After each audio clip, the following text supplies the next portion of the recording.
the prelude to the Weeknd's next project that everybody missed. And then two of the most important aspects of this performance are one, the dancers, and two, the light from the heavens. And I think this plays a lot into what we're gonna see in Sao Paulo.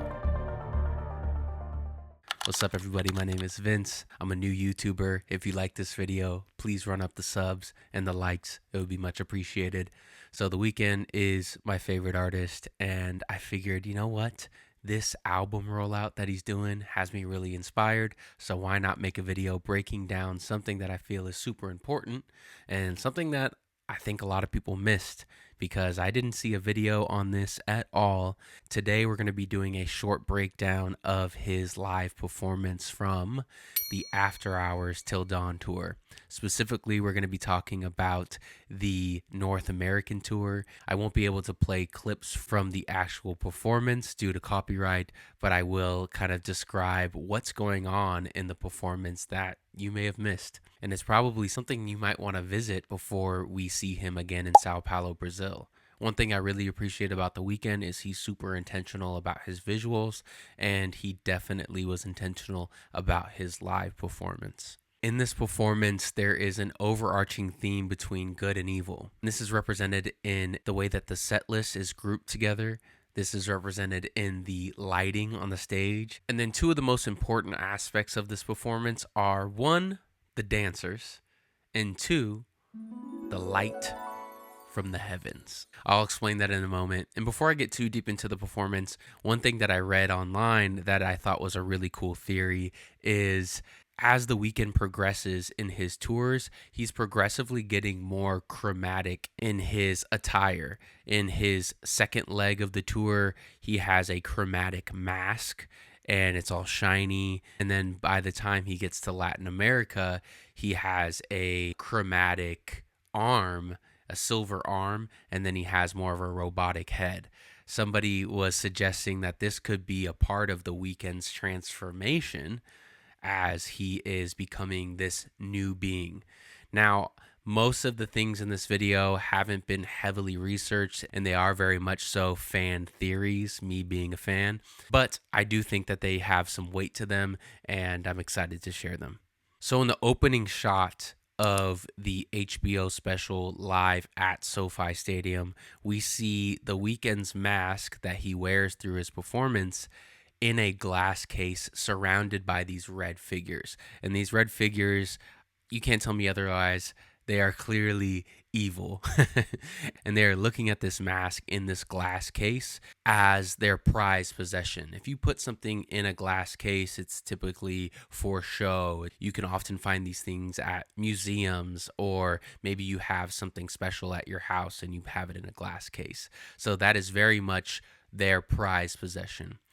As we progress into the actual live show, The Weeknd is wearing the mask, and as he rises from the ruins of this destroyed city set, he is singing the song Alone Again. And it's beautiful because he starts off the performance saying, "Take off my disguise. I'm living someone else's life," which is so cool because it sets up the entire story for the performance. The one thing that I liked about the performance is in this intro, he says, "Together we're alone in blank city, in Los Angeles, in Sao Paulo, in whatever city he was in. I feel so at home," which is super dope because he's one, acknowledging the crowd, and two, it's kind of dark, but he's like, we're alone in this. Like, this whole charades thing that we're playing here with this character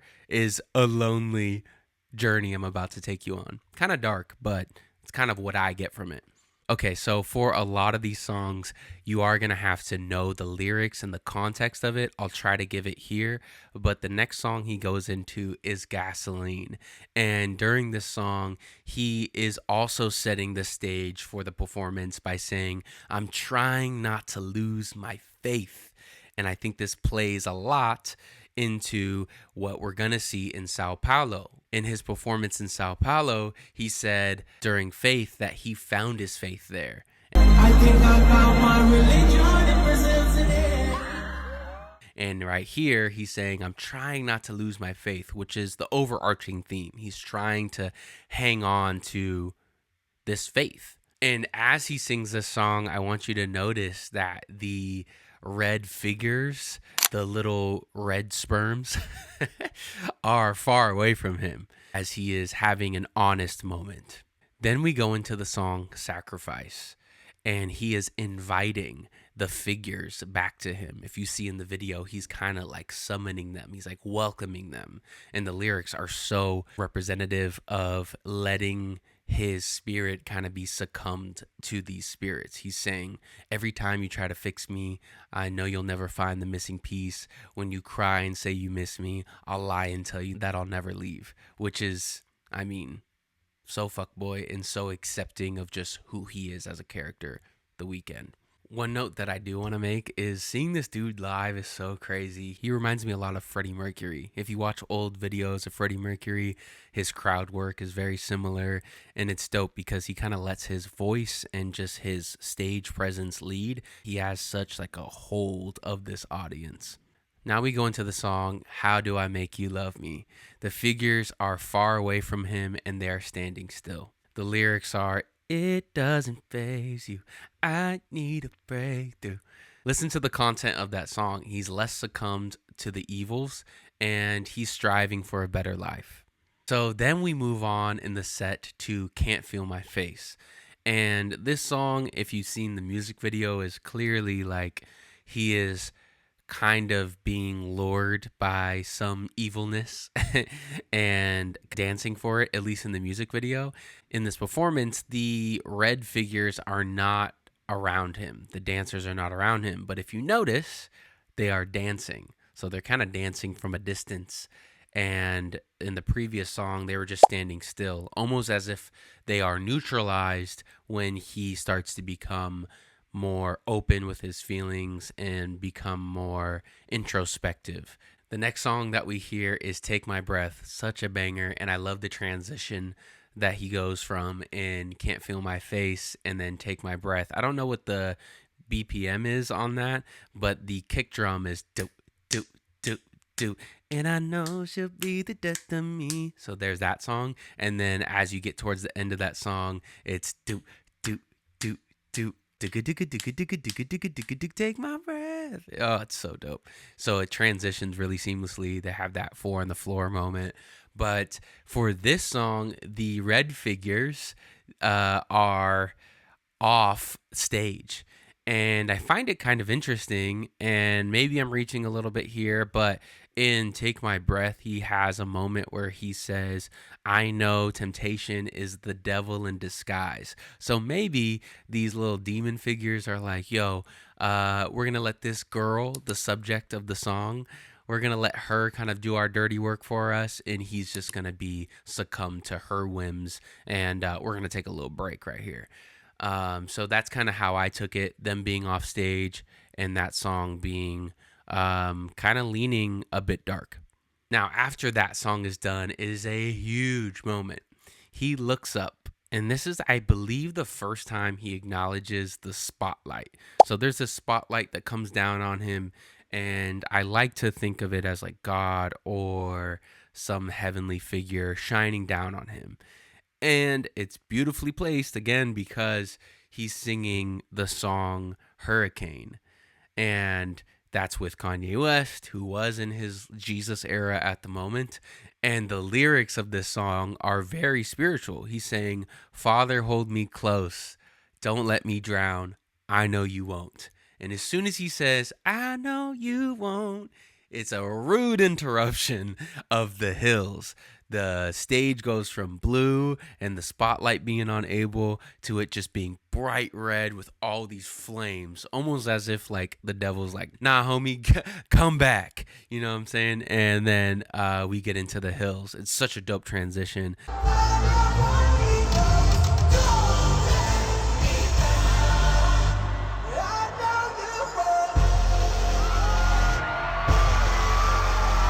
And those flames were hot. I was not too far from the stage on both performances, and I felt like my eyebrows were gonna just melt off. So during this song, we also see that the city is crumbling behind Abel, and it's very thematically placed right before often. So it's like, yo, we're getting into this fuckboy era, and he's clearly being kind of brought into this world of the Weeknd, the dark side of him that we enjoy so much. Another thing that I really enjoy about The Weeknd is his ability to use the darkness to still tell a story, and it's very human that we have this kind of dark desires within us, and I think that's like the allure of him. So as often is playing, we also see the dancers going off. They're like full on dancing at this point. They're just like, yeah, he does this often. We go into the crew, then Starboy, which are both very much indulged into the fame and kind of just the love of the world, so to speak. Then after that, thematically placed, we go into Heartless. And these figures are clearly important because throughout this performance, we see that the camera is panning into the audience. At least for the live at SoFi version, the dancers were in the crowd. Clearly, the director of that live performance wanted to show these figures in the crowd during these moments while all these songs are playing. So they're kind of watching the Weeknd be the Weeknd. After that, we have Low Life, Or Nah, Kissland, Party Monster. All are very explicit, and the stage is just bright red.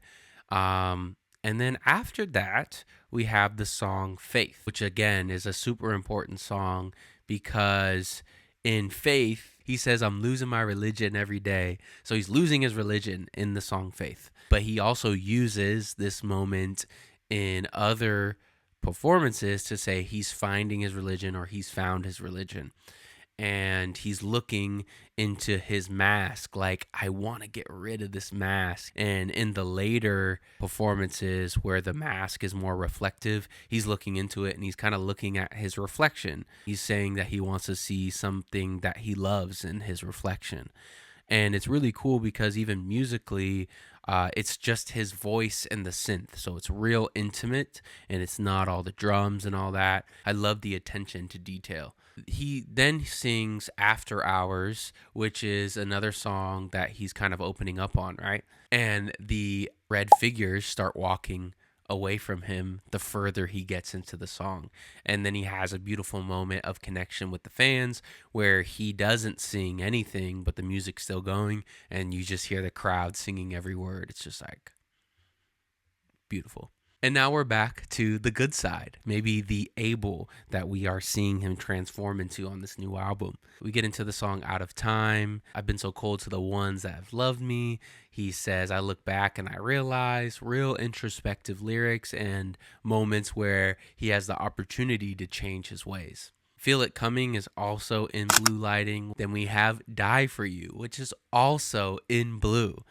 And that's also a very great moment where he gets to connect with his fans. He's asking the crowd, do you love me? Do you love me? And there's no red figures in sight until he's halfway through the song. If you look back and watch the performance with this lens, as they come out, it's just like, no, he was having a moment. He was doing so good. And now they're coming back. It's right when he's having this connection with his fans. It's so sad. Then, conveniently, the song is There Someone Else? He's getting hurt by the same world that he created. In the second verse, he says, I don't deserve someone loyal to me. I don't want to be a prisoner to who I used to be. He has this dilemma and he wants to be loved. He thinks that he may have made it out of the cycle, but then realizes that he's still in that.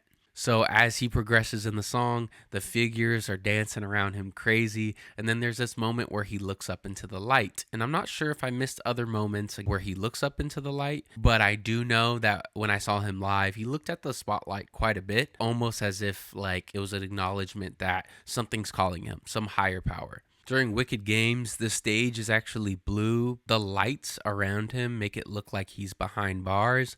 Maybe this is intentional, maybe it's not. And assuming that there is some intentionality and nuance in there could possibly mean that, hey, he doesn't realize that singing these songs and him being in the phase he was in during Trilogy is making himself a prisoner. I'm not sure, but maybe the stage is still blue because he still has that like beginning innocence before he fully committed to the bit. That's just my take. Then he goes into Call Out My Name, which is also blue, and man, seeing this song perform live gave me chills. There were these ad lib moments that he added in there.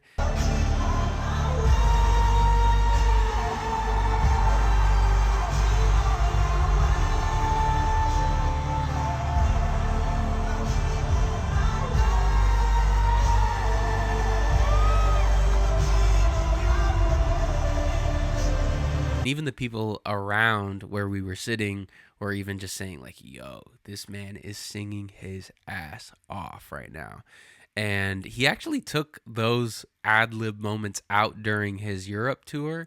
And maybe it's because those contributed into hurting his voice. But I was really excited to hear those live. And again, on this song, despite all of the moments where he's being a fuckboy, here he is now trying to be loved.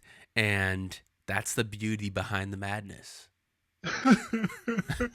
At the end of the song, he is clearly blinded by the light above him.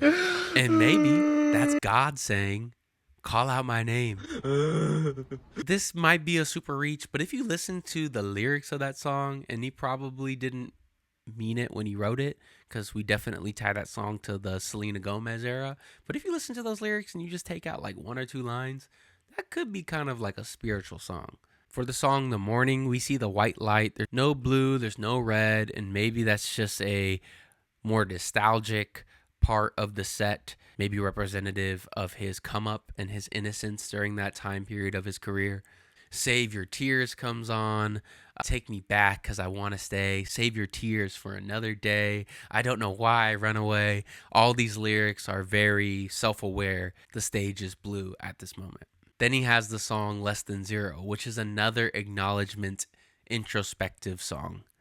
Then finally, he has the song Blinding Lights. Blinding Lights comes on as the finale song, and clearly that song is him being kind of succumbed to the whims of the Weeknd and really indulging in Vegas. And it's also a bit self-aware. And as soon as he says the words running out of time, halfway through the song, we start to see the red figures coming back for him after they've been away from him for the past few songs. And it's like, no, he almost escaped. And once the song is done, this eerie music plays and all of these figures are in a single file line, and this dude needs to follow them backstage, almost like they're like, okay, good performance, like come follow us now, it's time for you to like, you know, go to bed and we'll do this performance another day. And as he's walking backstage, the spotlight hits him one more time and all of them are going backstage, and he acknowledges the spotlight and he turns around and faces the crowd, gives his thank yous. And this could be a moment of him having some autonomy and turning away, acknowledging the fans, and kind of a cliffhanger, so to speak, that, hey, that light is still calling out for him and the story's still being written. So what we've seen from Abel is he likes to use the darkness to tell a story. And even on his show, The Idol, he said in an interview that The Idol, even though it got a lot of criticism for being like pretty raunchy, he said that the show was almost an alternative reality of what his career could have been like, and it also should serve as a warning to other artists of what is possible for them in the industry if they end up going down a bad path, or if they choose a bad deal, or just make a few wrong choices. And Jocelyn is almost like an alternate reality if I had made some of the wrong choices in my life. And